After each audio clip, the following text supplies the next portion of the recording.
Well, first and foremost, Bitcoin is not a fiat currency. It costs over $1,000 to create a Bitcoin today in electricity and computing costs. Second, the value of Bitcoin is linked to the number of users and the number of transactions. It is not a speculative investment, even though it is being used as such by many people.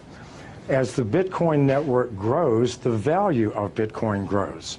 As people move into Bitcoin for payments and receipts, they stop using US dollars, euros, Chinese yuan, which in the long term devalues these currencies.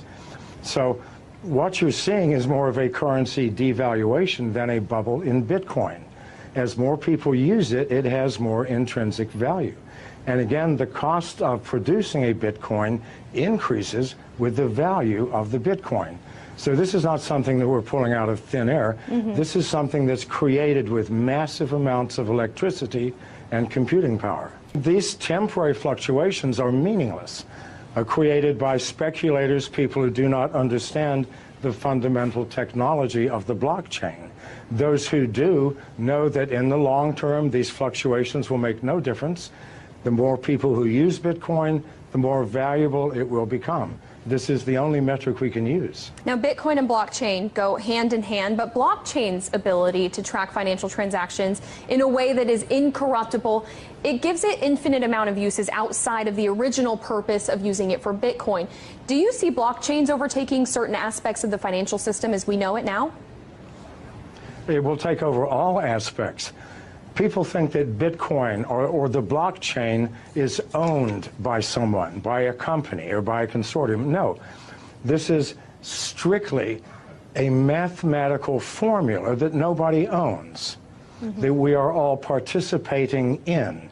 And we use the blockchain for everything from fixing supply chain problems in corporations to verifying the authenticity of the sender and receiver in a financial transaction.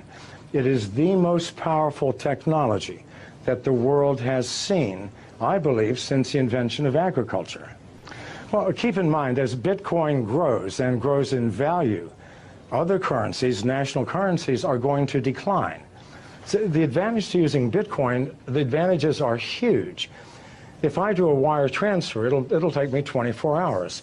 If I do a Bitcoin transfer, it takes me 30 seconds. It is instantaneous.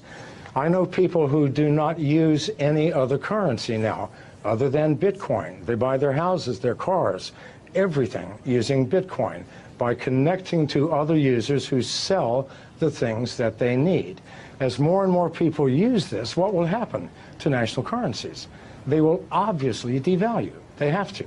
So that 500,000 includes a massive devaluation in the US dollar, which absolutely has to come if Bitcoin continues to grow at its current rate.